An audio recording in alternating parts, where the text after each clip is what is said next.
बार फिर से स्वागत है हमारे YouTube चैनल पर, जिसका नाम है अभिनव जेड क्लासेस। बच्चों, आज हम शुरू करेंगे हॉर्टिकल्चर एक नया टॉपिक। इसको शुरू करने से पहले अपन ने एक ट्रिक लिखी है यहाँ, और इसका जिक्र अपन रोज सेशन शुरू करने से पहले करेंगे, क्योंकि बच्चों की ये डिमांड रहती है हमेशा कि सर जो समझने वाली चीज़ है वो तो समझ में आ जाती है, लेकिन कुछ चीज़ें ऐसी होती हैं जो रटने वाली होती हैं। बहुत सारी जब चीज़ें हो जाती हैं जो रटने वाली होती हैं तो एक साथ आने से कन्फ्यूजन पैदा हो जाता है, फिर वो समस्या खड़ी करती है। तो हमने क्या किया है कि जो भी ये चीज़ें हैं रटने वाली हैं और जो बहुत ज़रूरी है, जैसे वैरायटी वगैरह होती हैं, तो याद नहीं होती, तो हम डेली क्या करेंगे, एक क्रॉप की वैरायटी ले लेंगे। कुछ भी ऐसी चीज़ जो कि हमें याद करने में समस्या आती है, उसकी हम डेली ट्रिक बना लेंगे, एक शुरू डिस्कस करेंगे, उसके बाद लेक्चर की शुरुआत करेंगे। तो आज हमने यहाँ लिखा है रबी के खरपतवार की ट्रिक। ध्यान देना जरा, इसमें आपको थोड़ी सी इमेज बनानी है दिमाग के अंदर। क्या इमेज बनानी है? ये एक स्टोरी सी है, छोटी सी कहानी से, इस कहानी में सारे खरपतवार के नाम छुपे। आपको इमेज बनानी है अपने दिमाग में। क्या लिखा है? रब श्री कृष्ण ने मामा कंस का सत्यानाश कर जग में बहुत अमर हुई। छोटी सी कहानी तो आप जानते हैं कि जो भगवान श्री कृष्ण थे उन्होंने अपने मामा थे कंस, उनका वध किया था। उसके बाद क्या है कि इस जगत में अमर हो गए थे। ऐसे एक छोटी सी कहानी भी मैंने ट्रिक बना दी थी। तो देखना क्या है, रब का मतलब रबी की, क्या खरपतवार। श्री कृष्ण का मतलब कृष्ण नील खरपतवार का नाम है। फिर है मामा, मामा का मतलब गेहूं का मामा या गेहूं सा या गुल्ली डंडा, तो गेहूं का मामा, मामा से हो गया। कंस यानी कांस। सत्यानाश का मतलब सत्यानाशी। जग का मतलब जंगली जई। बहुत का मतलब बथुआ। अमर का मतलब अमरवेल। ये मोस्टली सारी इसमें आ गई। एक दो बार आप बोलेंगे, ये आपको याद हो जाएंगे देखते देखते। अब हम इसके आगे शुरुआत करते हैं अपने टॉपिक की। तो हॉर्टिकल्चर की यदि बात करें तो सिर्फ हॉर्टिकल्चर ही नहीं, किसी भी शाखा की यदि मैं बात करूं तो शुरुआती कंडीशन में अपने पिछले लेक्चर में बात करी थी कि जो मानव इतिहास था, मानव सभ्यता थी, वो इतनी विकसित नहीं थी। तो ये सारे सब्जेक्ट के रूप में बहुत बाद में आई थी, इस विषय वगैरह सब बाद में बनी थी। तो हॉर्टिकल्चर के लगभग 300 शताब्दी पूर्व एक सब्जेक्ट के रूप में आया। तो अब हम इसकी बात करते हैं इसके संबंध में कि जो उद्यान विज्ञान है, जो शब्द है, वो कहाँ से आया है, यानी कौन सी भाषा से आया है। सामान्य से इसके बारे में बात करते हैं। तो ये हॉर्टिकल्चर शब्द है, ये दो शब्दों से मिलके बना है, हॉर्टस प्लस कल्चर। यहां हॉर्टस का मतलब होता है गार्डन और कल्चर का मतलब होता है ट्यूब कल्टीवेशन। या मैं हिंदी में लिख देता हूं दीवार पर। ये होता है बगीचा, कल्टीवेशन भी किया करता है। तो यहां जो इसका अर्थ है वो क्या हुआ, हॉर्टस यानी गार्डन, कल्चर का मतलब कल्टीवेशन, यानी बगीचे के अंदर कल्टीवेशन करना क्या होता है, हॉर्टिकल्चर होता है। पर ये जो परिभाषा है शुरुआती अवस्था में, इसकी यदि बात करें हम तो क्या सिर्फ हॉर्टिकल्चर में बगीचे में कल्टीवेशन किया जाता है, इतना ही, इसके अलावा कुछ नहीं, और भी बहुत कुछ। पर हुआ क्या कि इसमें जो डेवलपमेंट होता गया वो बाद की बात है, लेकिन जो अर्थ दिया गया है वो शुरुआत में दिया गया था। कुछ ऐसा समझिए कि कोई भी चीज़, जैसे बच्चा पैदा होता है, फिर वो बैठना सीखता है, फिर घुटने चलता है, फिर खड़ा होता है, फिर तेज दौड़ता है। डायरेक्ट कभी तेज नहीं दौड़ा जाता। तो ये परिभाषा भी क्या होती है, पहले पैदा होती है, फिर घुटने चलती है, खड़ी होती है, फिर दौड़ती है।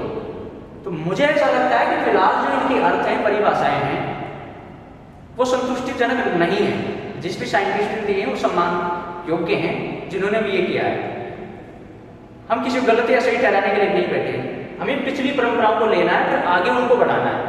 तो ये जो अर्थ इनके आते हैं, ये शुरुआती अवस्था है, पैदा होने की अवस्था है। अभी तो अपने एग्रीकल्चर का यदि मेरी आप मानो तो लगभग जितना इसका विकास होना चाहिए उसका 2% भी नहीं हुआ है, 100% में से। इतना रिसर्च करना बाकी पड़ा है अभी तो, पर इसके बावजूद भी बहुत सारी ब्रांचेज आ चुकी हैं इसकी। अभी तो बहुत ब्रांचेज आना बाकी है इसकी, क्योंकि ये दुनिया रुकेगी नहीं। पता नहीं कितने लाख करोड़ हजारों वर्ष आगे चलती रहेगी, तो ये विकास होता रहेगा, पता नहीं कितनी ब्रांच आएगी।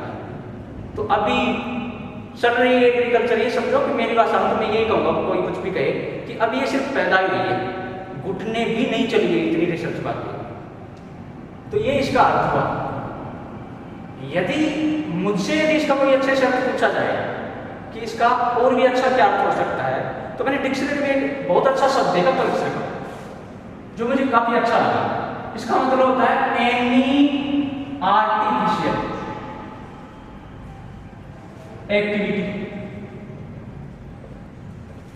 यदि मुझे कोई देता है जो हॉर्टिकल्चर है उसका आपको अर्थ बताना है, तो मैं इसका ये अर्थ देता हूं। और शब्दों की बजाय मुझे ये ज्यादा अच्छा लगा। रीजन क्या होता है? एनी आर्टिफिशियल एक्टिविटी मतलब एक शब्द में सब कुछ समाहित कर दिया। फॉरेस्ट गार्डन, गार्डन के ऊपर एनी आर्टिफिशियल एक्टिविटी। अब इसका मतलब कुछ भी, एनी का मतलब आप सब्जी उगाओ, फल उगाओ, फूल उगाओ, प्रिजर्वेशन करो, कुछ भी आपको गार्डन के साथ जो आप करना चाहते हैं, जो वर्तमान में हो रहा है वो भी, और भविष्य जिसकी आप फिलहाल कल्पना भी नहीं कर पा रहे वो भी, सारा इसमें आ रहा है। तो इस तरीके से जब बात करें तो ये इसका अर्थ हुआ। बाकी हॉर्टिकल्चर में अपन जो अध्ययन करते हैं इसकी और भी शाखाएं हैं कि सब्जी विज्ञान हो गई, फल विज्ञान हो गई, फूल विज्ञान हो गई, औषधीय पौधे हो गए, सुगंधीय पौधे हो गए, उनके बारे में हम थोड़ा थोड़ा देख लेते हैं। इसकी ब्रांचेज की यदि बात करें हॉर्टिकल्चर की, तो इसकी शाखाओं में जो सबसे पहली शाखा है वो आती है पोमोलॉजी। ब्रांचेज, शाखाएं, पोमोलॉजी। पोमोलॉजी के देखें फिर दोबारा फिर से ये शब्द कहीं ना कहीं से क्या है, ये भी दो शब्दों से मिलकर बना है। जैसे हॉर्टिकल्चर लैटिन भाषा के ऑटस परस कल्चर से बना था, वैसे ही पोमोलॉजी ग्रीक भाषा की प्लस लोगस इससे बना है। यहाँ पोमम का अर्थ क्या है कि शब्द में ही छुपा है कि ये किससे संबंधित है। पोमम का अर्थ होता है फ्रूट या फल, और लोगस का मतलब होता है टू स्टडी, अध्ययन। तो हम कह सकते हैं कि पोमोलॉजी क्या होगी, हॉर्टिकल्चर की वह शाखा है जिसके अंतर्गत किसका अध्ययन किया जाता है, फल का, टू स्टडी ऑफ फ्रूट्स। तो ये क्या होगी, फल विज्ञान। नेक्स्ट यदि हम बात करें तो जो अगली इसकी शाखा है वो शाखा है ओलेरिकल्चर।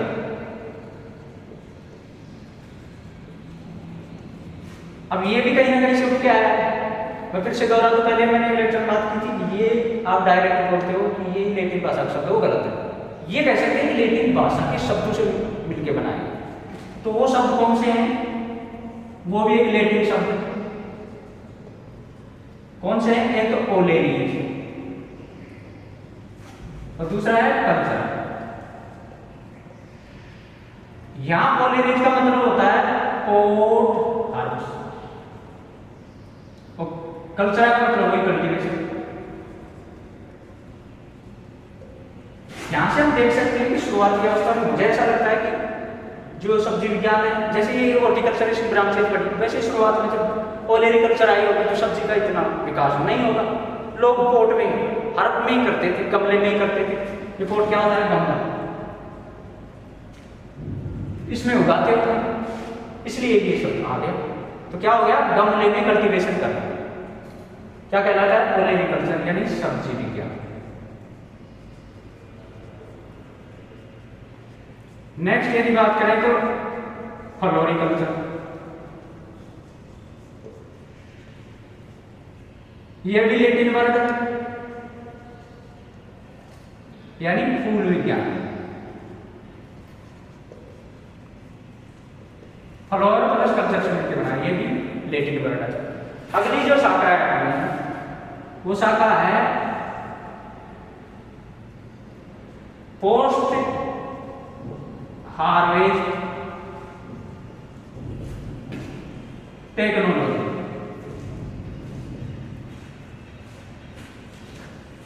ये दो तरीके की क्रियाएं होती हैं। जो हार्वेस्ट का मतलब होता है, जो हार्वेस्ट होता है कटिंग, जो फसल की कटाई करनी जाती है, उसके बाद की कुछ क्रियाएं होती हैं। कुछ क्रियाएं उससे पहले की होती है, तो पहले होती है उनको प्री हार्वेस्ट बोलते हैं, बाद में होती है उनको पोस्ट हार्वेस्ट बोलते हैं। तो जो भी हार्वेस्टिंग के बाद की जो भी क्रियाएं होती हैं वो जिसके अंतर्गत आती है कुछ पोस्ट हार्वेस्ट टेक्नोलॉजी। जैसे इसमें बात करें प्रोसेसिंग की क्रिया, यानी प्रसंस्करण बोलेंगे इसको। प्रिजर्वेशन की क्रिया, प्रिजर्वेशन यानी परिरक्षा। तो इसके द्वारा क्या करें, ये बात की क्रियाएं हैं। जैसे प्रसंस्करण करना, मेरे पास टमाटर है, तो टमाटर से मैंने क्या बना लिया, सॉस बना लिया। तो जो टमाटर का भाव हमें मिल रहा था वो कम मिल रहा था, लेकिन हम सॉस बना लेते हैं तो उसमें क्या हो जाती है, वैल्यूएट हो जाती है, यानी उसका मूल्य बढ़ जाता है। तो इसलिए हम ये क्रियाएं करते हैं। तो आ गई पोस्ट हार्वेस्ट। और भी इसकी शाखाएं जैसे medicinal plant, spice plant,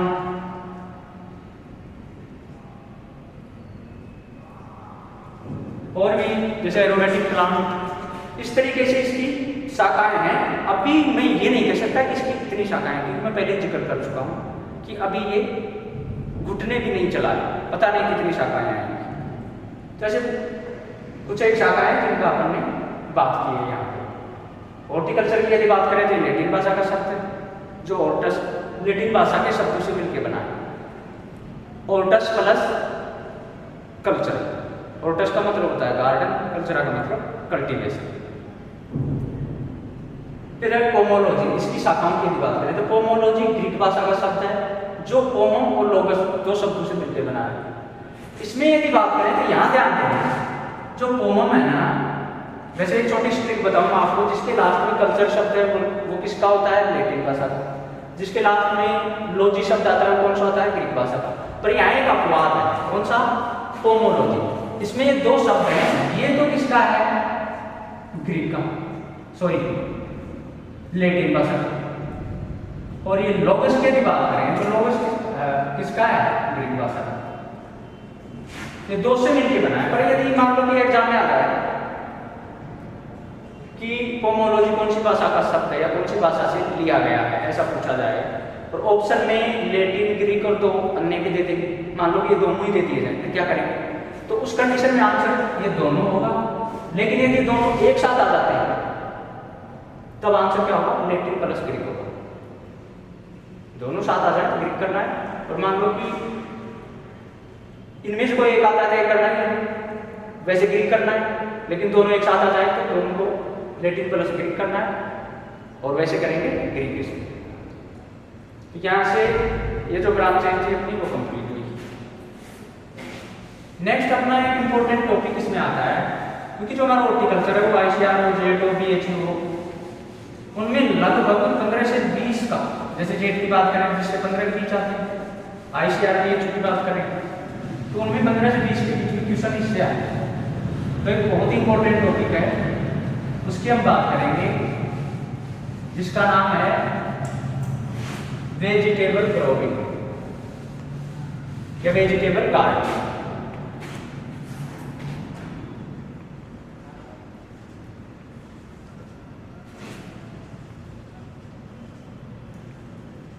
vegetable gardening यानी सब्जियों की खेती।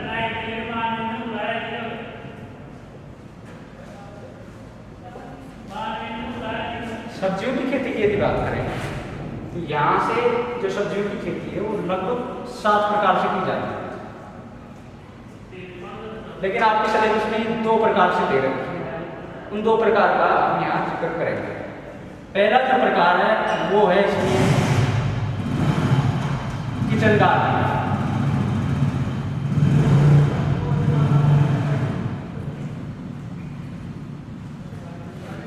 दूसरा जो प्रकार है वो है कॉमर्शियल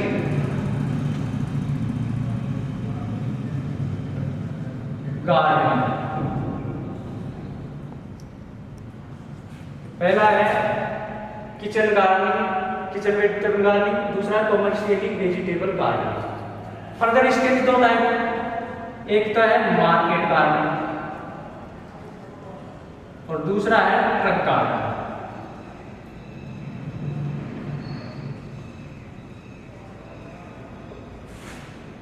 इसको हिंदी में बोलेंगे शाक वाटिका।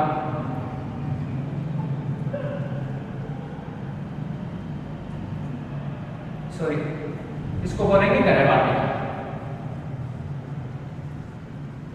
और जो दूसरी है कॉमर्शियली, ये कौन सी हो जाएगी? वाणिज्यिक। वाणिज्यिक वेजिटेबल गार्डनिंग। तो ये दो प्रकार हैं, जिसमें दूसरे में है मार्केट गार्डनिंग और ट्रक गार्डनिंग। इनकी हम बात करेंगे। तो हम शुरुआत करते हैं। इसका जो पहला प्रकार है किचन गार्डनिंग यानी गृह वाटिका। अब आपको रटना नहीं है, मैं आपसे कुछ बातें पूछूंगा, आप उनका जवाब दें।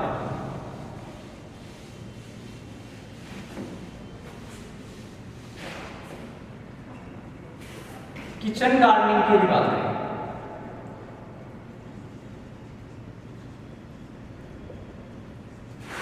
यानी गृह वाटिका। गृह यानी घर, वाटिका यानी बाग। साधारण शब्द है। हम देखते हैं कि जो मार्केट में प्रोडक्ट आते हैं वो प्रोडक्ट केमिकल यूज करे जाते हैं, तो इसलिए वो क्या है, विषाक्त प्रकृति के होते हैं, हमारे स्वास्थ्य के ऊपर बहुत अच्छा प्रभाव नहीं छोड़ते। तो इसलिए हम क्या करेंगे कि हम मार्केट से मजबूरन तो खरीदना ही पड़ेगा मार्केट से, तो हम उसका ऑप्शन खोज सकते हैं। क्या ऑप्शन खोज सकते हैं कि हम ऐसे प्रोडक्ट जिसमें कि ऐसा प्रयोग नहीं किया जाए खुद उत्पादन करना। तो इसलिए जो गृह वाटिका है, शुरुआत में, अब तो ये बहुत ट्रेंड हो गया है, लोगों में बढ़ने लगा है इस चीज़ का। शुरुआत में छोटे छोटे गमलों में किया जाता था घर के आसपास, अब भी किया जाता है ऐसा। तो वह क्या है, इसका जो मेन उद्देश्य है ना, वो मुख्य उद्देश्य पे हम ध्यान देते हैं। इसका उद्देश्य जब भी हम एग्रीकल्चर करते हैं, कुछ भी क्रॉप्स वगैरह, तो उसके दो उद्देश्य हो सकते हैं। या तो जीवन यापन के लिए, अपन पहले बात कर चुके, और दूसरा व्यापार के लिए। तो इसका उद्देश्य व्यापार नहीं है। वाणिज्य के लिए दो अपन ने अभी बात करी थी, उनकी इसके बारे में नेक्स्ट चर्चा करेंगे। लेकिन इसका उद्देश्य कोई लाभ कमाना नहीं है। तो क्या है इसका उद्देश्य? ताजा व पौष्टिक सब्जियां प्राप्त करना, ये इसका मुख्य उद्देश्य है। अब और जो भी इसके लाभ हैं वो साइड प्रोडक्ट मान सकते हैं, क्योंकि उनके लिए हम ये नहीं करते। किचन गार्डनिंग जो बाकी लाभ हैं इसके, उनके लिए हम किचन गार्डनिंग नहीं करते। वो किसके लिए करते हैं? मुख्य उद्देश्य यही है इसका। तो यहाँ से यदि हम बात करें तो इसका उद्देश्य क्या हो गया? उद्देश्य की यदि बात करें तो उद्देश्य हो गया इसका कि ताजा और पौष्टिक सब्जियां प्राप्त करना है इससे। अब यदि इसकी बात करें किचन गार्डनिंग की, इसके भी प्रकार दो टाइप होते हैं। एक होता है शाक वाटिका प्रकार की यदि बात करें, शाक वाटिका, और एक होती है मिश्रित वाटिका।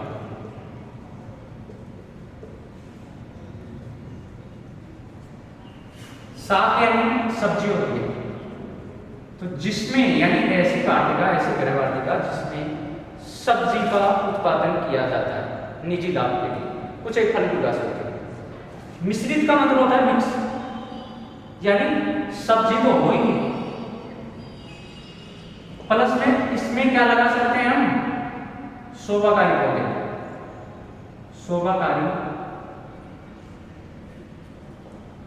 पौधे, शोभाकारी पौधे क्या होते हैं? जो शोभा बढ़ाते हैं। जिस प्रकार से कोई गहना या आभूषण एक स्त्री की सुंदरता बढ़ा देते हैं, उसी प्रकार से ये पौधे किसी भी बगीचे की शोभा बढ़ा देते हैं, सुंदरता बढ़ा देते हैं, इसलिए इनको क्या बोलते हैं? शोभाकारी पौधे। तो मिश्रित वाटिका में है।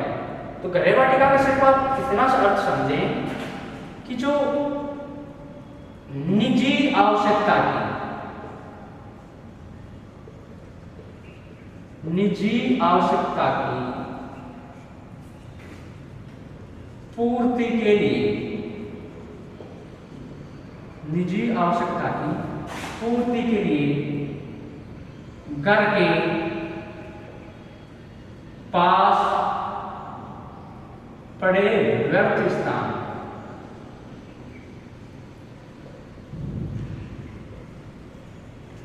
कर सब्जी उगाएंगे।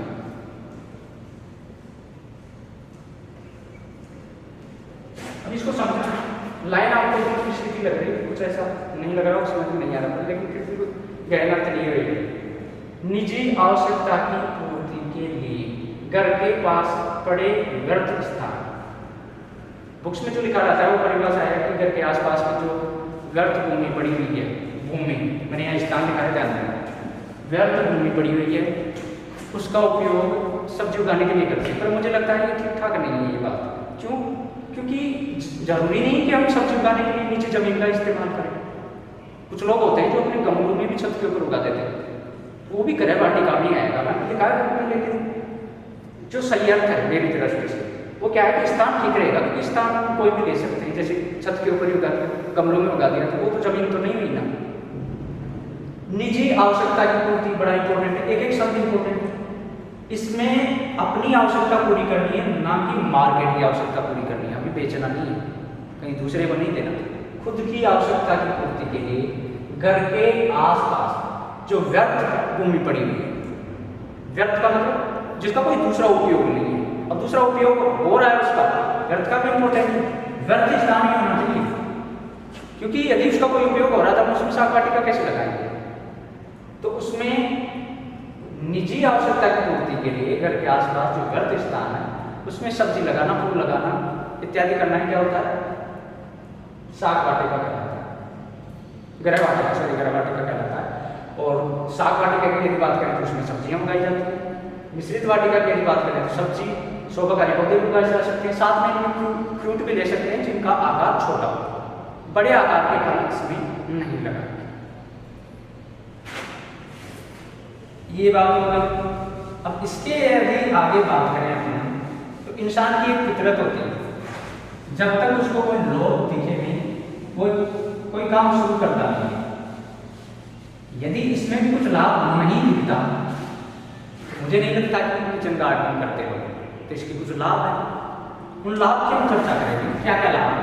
अब ये बात मैं नहीं बताऊंगा कि लाभ क्या होंगे, मैं आपसे पूछूंगा, क्योंकि आप घर के आसपास देखते हैं एक व्यर्थ पड़ी भूमि हो, उसका इस्तेमाल किया जा सकता है किचन गार्डनिंग में। मान लो नहीं भी करते हैं आपके आसपास तो भी आप अनुमान लगा सकते हैं कि उसका लाभ क्या हो सकता है। तो सबसे पहला तो लाभ यही होगा इसमें कि जो उत्पाद मिलेंगे, उत्पाद कौन से, जो भी उसमें सब्जियां फल उगाएंगे, जो उत्पाद मिलेंगे वो क्या होंगे, पौष्टिक होंगे, वह ताजा होंगे। मार्केट से जो लाते हैं जरूरी थोड़ी है ताजा मिले, अपने कई दिनों के रखे हुए हो, तो यहाँ क्या मिलेंगे, तो पौष्टिक मिलेंगे, उनमें पौष्टिकता होगी, क्योंकि अपन कोई उसमें दवाई का इस्तेमाल थोड़ी करेंगे। फिर ताजा मिलेंगे, पहला लाभ है, बहुत बड़ा लाभ है, क्योंकि इससे हमारा स्वास्थ्य बना रहेगा। ज्यादा जरूरी, सबसे ज्यादा जरूरी तो यही चीज है ना कि पहला सुख निरोगी काया, हमारी जो शरीर है, जो काया है वो स्वस्थ रहनी चाहिए। तो इसके लिए हमें क्या, भोजन अच्छा चाहिए।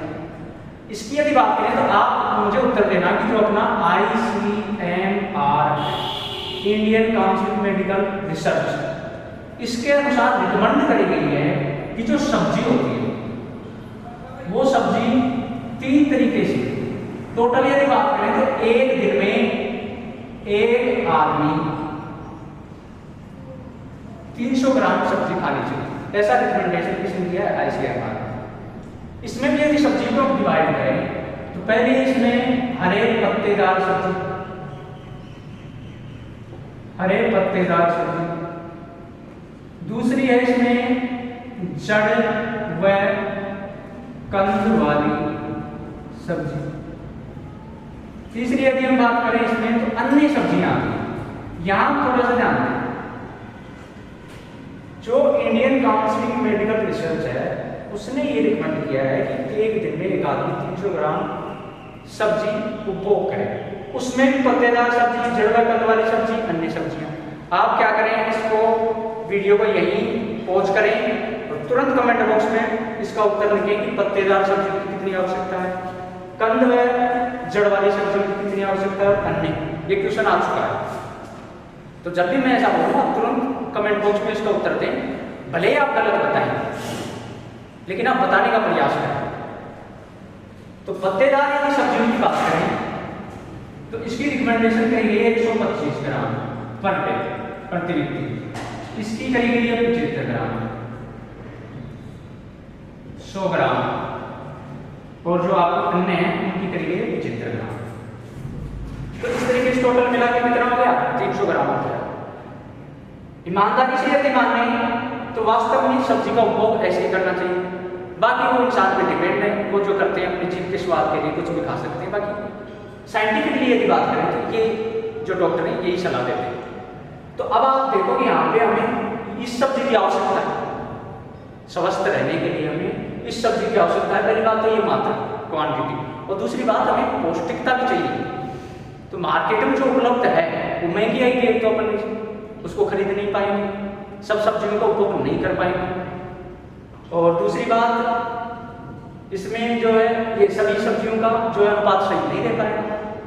फिर हो सकता है कि उसमें विषाक्तता हो, दवाइयों का इस्तेमाल किया गया हो, तो स्वास्थ्य के लिए भी अच्छा नहीं हो।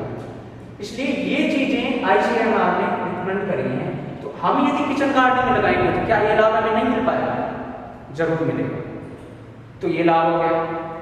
दूसरे लाभ की यदि बात करें हम, तो जो दूसरा लाभ है इसका बिल्कुल सिंपल, आप इसका आंसर दे सकते हो, स्वादिष्ट उत्पाद। ध्यान देना, मार्केट से आते हैं, क्या वो स्वादिष्ट नहीं होते? क्या वो बदसूरत होते हैं? वो भी हो सकते हैं। स्वादिष्ट मार्केट के आए हुए प्रोडक्ट भी हो सकते हैं, लेकिन इनको मैंने स्वादिष्ट क्यों कहा? रीजन है, कारण है, क्योंकि कोई भी इंसान अपने हाथ से कोई काम करता है ना तो उसको आत्मसंतुष्टि हो जाती है कि मैंने ठीक किया। अब खुद के ऊपर तो वो भरोसा करेगा ना, खुद पे शक थोड़ी करेगा मैंने तो उत्पादन गलत कर दिया होगा, क्योंकि वो केमिकल यूज करेगा ही नहीं वहाँ। तो इसलिए जैसे ही वो खुद के हाथ से उत्पादन करेगा संतुष्टि आ जाती है।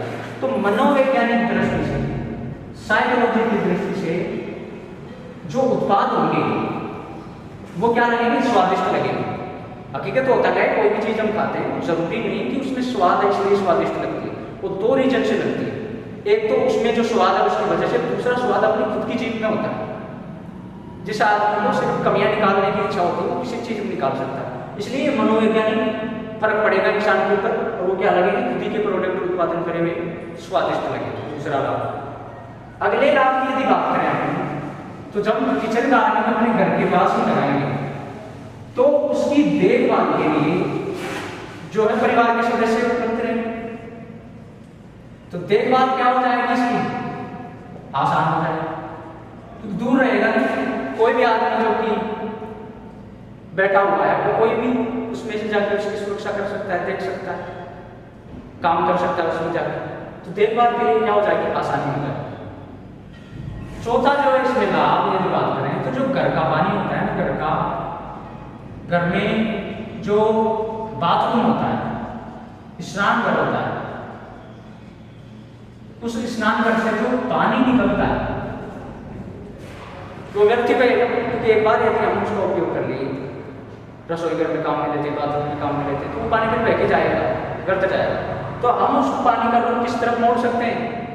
अपने किचन गार्डन की तरफ मोड़ सकते हैं, जिससे एक पत्र दो काज हो जाएंगे। उधर पानी का उपयोग हो गया, एक बार यूज ले लिया अंदर करके, और एक दूसरी बार का उपयोग हो गया किचन गार्डन के अंदर। तो आपको अलग से इरिगेशन सिंचाई की व्यवस्था करने की आवश्यकता नहीं पड़ेगी। तो लाभ है। पांचवी यदि बात करें तो इसमें जो पारिवारिक आय है, इसमें बढ़ोतरी शब्द नहीं कहेंगे, मैं कहूँ बचत। कैसे होगी कि हम मार्केट से कुछ सब्जी खरीदने जाते हैं, फ्रूट खरीदने जाते हैं, तो वहाँ पैसे देने पड़ते हैं। अब हमने क्या किया? घर में पैदा कर, तो ये पैसे घर में बचेंगे, परिवार की आय निश्चित रूप से बढ़ेगी। और यदि इसकी बात करें तो इसके जो अन्य लाभ हैं, अन्य लाभ में एक व्यायाम व मनोरंजन। अगला है 6 नंबर व्यायाम और मनोरंजन की यदि बात करें तो जो व्यायाम और मनोरंजन है ये किस तरीके से होता होगा? हम जानते हैं कि जैसे आदमी दिन भर काम करके कहीं से भी ऑफिस जाता है, कहीं भी जाता है, तो शाम को थक के आता है, फिर उसका मन करता है फ्रेश होने का, दिमाग फ्रेश करने का। तो क्या होगा, जब पास में रहेगा तो पेड़ पौधे अच्छे लगते हैं, फूल अच्छे लगते हैं, घूमना अच्छा लगता है, तो वहाँ क्या हो सकता है, उनका मनोरंजन हो सकता है, मन को खुशी मिल सकती है। साथ में कुछ लोग होते हैं जिनको योग करने की आदत होती है, व्यायाम करने की आदत होती है, तो किचन गार्डनिंग का यदि माध्यम मिल जाए तो एक बहाना मिल जाता है, आसानी हो जाती है व्यायाम करने में। तो ये इसके लाभ है जो कि किचन गार्डनिंग करने के लिए हमें प्रोत्साहित करते हैं। और मुख्य लाभ पे आप ध्यान देना, क्वेश्चन आ सकता है कि इसका मुख्य लाभ क्या है। पौष्टिकता और ताज़ा, वर्ष भर पौष्टिक और ताज़ा सब्जियां प्राप्त करें, ये इसके मुख्य लाभ है। और यदि बात करें इसकी, तो और इसमें पॉइंट बनते हैं इसके अभिविन्यास की बात करें, लेआउट। तो लेआउट में यदि बात करें, मैं 2-3 क्वेश्चन आपको दे रहा हूँ, उसका आंसर आप कमेंट बॉक्स में देंगे या फिर कल जैसे ही हम उपस्थित होंगे आप उसको तैयार करके आएंगे, पढ़ के आएंगे। लेआउट करनी यदि बात करें तो इसमें मुझे बताओ कि जो किचन गार्डन हम लगाएंगे उसको कौन सी दिशा में, यानी जो जमीन हो कौन सी दिशा में छोड़ेंगे। यहाँ एक बात ध्यान देना जरूरी है कि कोई भी किचन गार्डन जो हम लगा रहे हैं वो ऐसा नहीं कि पहले से फिक्स होता है, नहीं, ऐसा कुछ नहीं। किसी के पास यदि वास्तव में भूमि पड़ी हो तो वो कर सकता है, वो नहीं उसके ऊपर। पर हमने क्या कहा, व्यर्थ पड़ी भूमि, इसका मतलब हमने अपना मकान बना लिया उसके बाद हमारा प्लान बनाया। तो पहले से तो किचन गार्डनिंग के लिए जमीन रखे ऐसा जरूरी नहीं है, पर मान लो कोई रखे तो इसके लिए कौन सी दिशा उचित है आपको उत्तर देना है। उसी के साथ यदि हम बात करें सामान्य तौर पर, तो हमारे जो भारत है, भारत में एक संयुक्त परिवार नहीं मान के एकल परिवार माने तो उसमें लगभग 4 से 5 सदस्य हो जाते हैं। तो उन 4-5 सदस्यों के लिए जो किचन गार्डन का जो क्षेत्रफल होगा वो कितना होगा, तो आप क्षेत्रफल बताएंगे कि क्षेत्रफल कितना होगा, यानी इसका आकार क्या होगा, इसकी दिशा क्या होगी। इस वजह से क्वेश्चन आते हैं। तो उसकी यदि बात करें तो जैसे इसका क्षेत्रफल क्या होता है, इसकी दिशा क्या होती है, जो अपन ने क्षेत्रफल लिया है वो कितने व्यक्तियों के लिए पर्याप्त है। इन प्रश्नों का जवाब आप कमेंट बॉक्स में देंगे या नेक्स्ट वीडियो जब भी अपन लेके आएंगे उसमें आप तैयारी करके आएंगे, क्योंकि बहुत इंपॉर्टेंट है, सवाल आ चुके हैं। तो और भी कई पॉइंट है जिन पे हम बात करेंगे डिटेल से। तो मिलते हैं हम नेक्स्ट वीडियो में। हाँ, एक बात का ध्यान रखना, क्योंकि आप जब इसको लाइक करते हैं तो जो मेहनत करने वाले हैं इसके पीछे आपको दिखाई दे रहे हैं, कुछ दिखाई नहीं दे रहे, उनको मोटिवेशन मिलता है, ये आप ही का लाभ है। इसको शेयर कीजिए, क्योंकि हो सकता है ऐसा कोई इंसान हो जो बिल्कुल इस चीज़ के लिए तरस रहा हो, उसको यदि लाभ हो गया तो लाखों लोगों की तुलना में एक इंसान की दुआई बहुत काम कर जाएगी आपके लिए। तो इसको शेयर करें और कमेंट जरूर करें किसी भी चीज़ के ऊपर। तो नीचे किसी भी समस्या के ऊपर या कोई आपका सवाल हो, कोई चीज़ समझ में नहीं आई हो, उसके ऊपर आप कर सकते हैं, या मैंने जो पूछा है उसके ऊपर कर सकते हैं। आप कमेंट जरूर करें, शेयर करें इसको, ठीक है। Till then take care, bye bye, मिलते हैं नेक्स्ट वीडियो।